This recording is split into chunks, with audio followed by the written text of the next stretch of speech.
imagine you ask something like, well, what's the meaning of life? And I would say, well, you should reformat that question, because it's not a good question, because it implies that there's a meaning to life, a meaning. And perhaps there isn't a meaning. You could ask, well, where do people derive the meanings in their life? Well, you tell me, but I'll make a little list and see if you can add to it or object to it. You probably need a career or a job. Well, why? Well, because otherwise you'll starve and freeze. Like, it's a necessity. You have to generate enough to protect you from the elements, let's say, to protect you from privation. That's not a consequence of capitalism or anything foolish like that. It's a consequence of hunger and the need for shelter. Capitalism is an attempt to address that, not to cause it. And you could argue that another system might do it better, but even if you did argue that, you can't lay the necessity at the feet of capitalism. You need a career and a job, partly out of necessity, partly because we need to be of service to other people. We need to be of service to the community. It's a deep need for people, especially if they're conscientious and agreeable. You need to be educated to the limits of your intelligence. You need an intimate relationship. You need a family. You need friends. You need to take care of your mental and physical health. You need to regulate the effects that temptations have on you. And you need some sort of higher order spiritual or philosophical pursuit. Well, those are all socially mandated roles to some degree. And you don't want to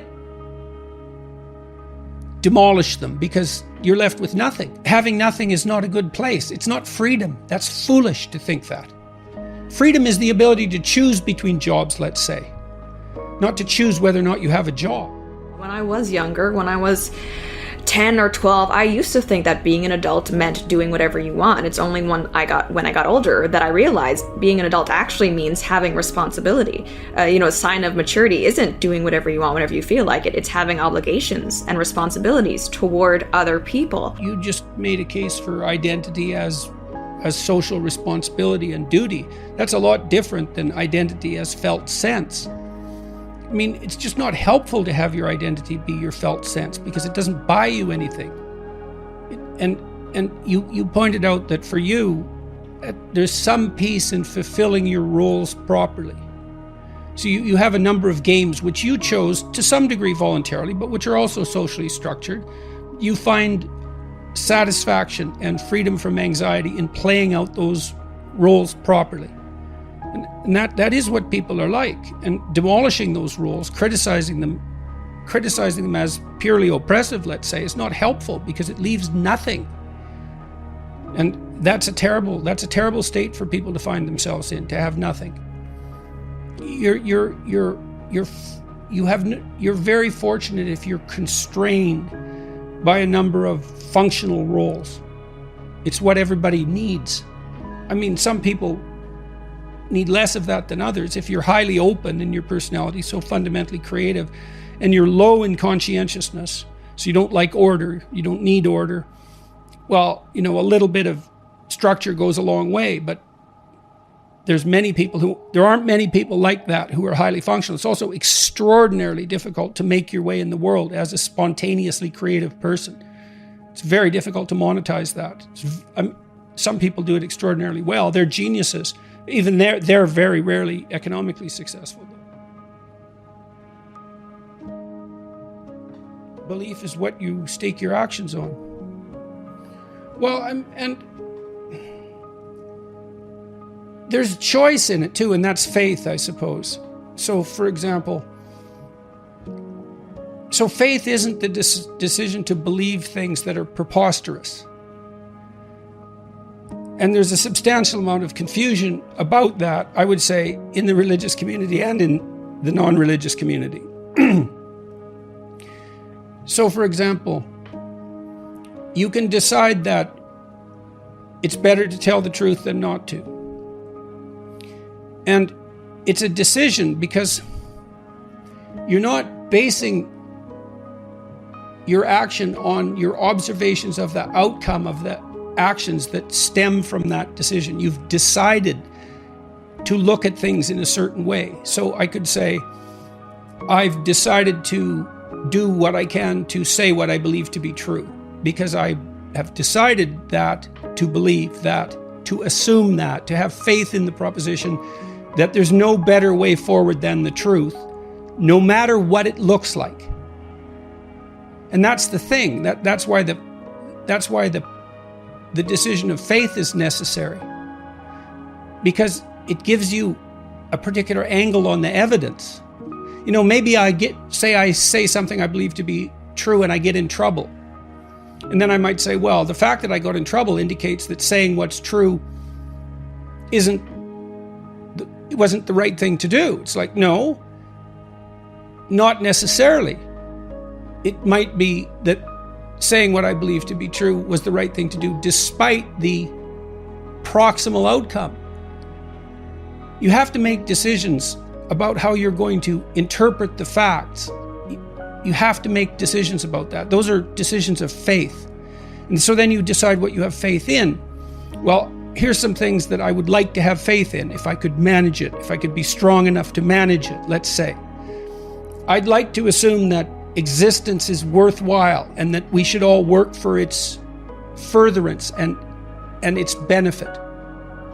And you say, well, is that true? Well, there's a lot of suffering in life. There's a lot of suffering associated with consciousness.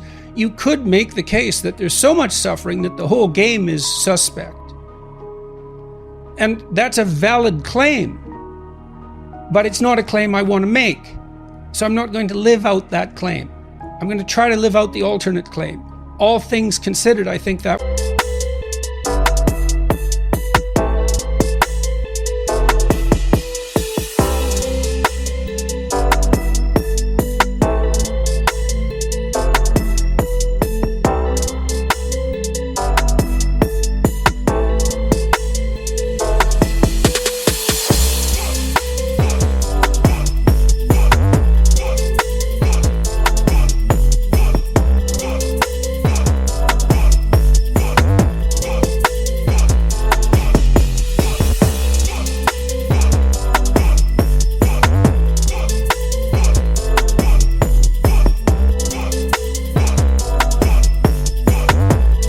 would be better.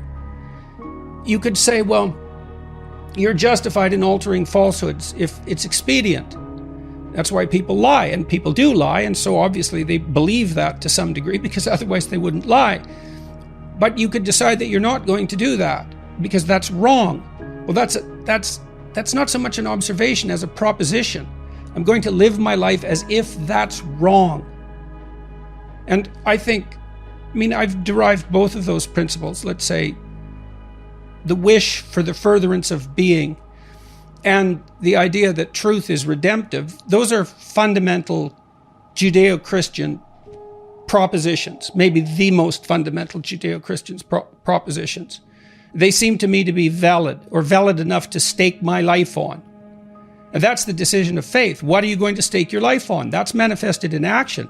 It's not manifested in your claims about the explicit contents of your descriptions of the world.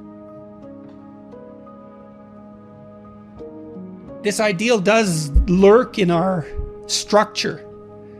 And, you can say, well, it's the internalization of a social ideal. It is that. It's more than that, though. It's probably the internalization of a biological ideal. But it's more than that, because why that biological ideal? Why did that manifest itself rather than some other ideal? These are all ideas I'm trying to work out while I'm writing this next book.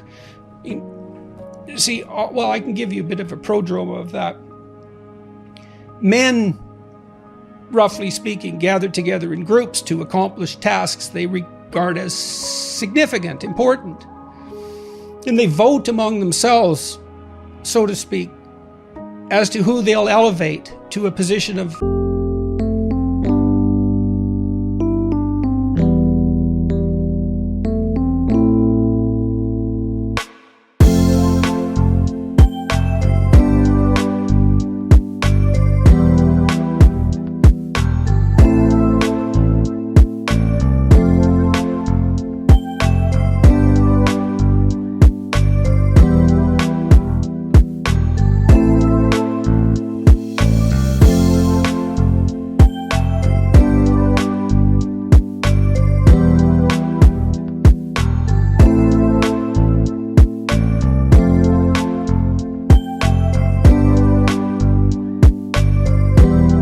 status and authority.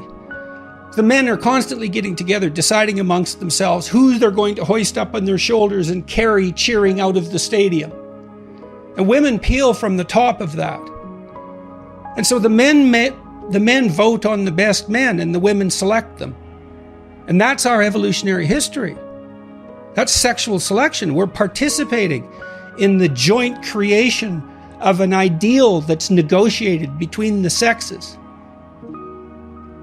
And I think that's undeniable biologically.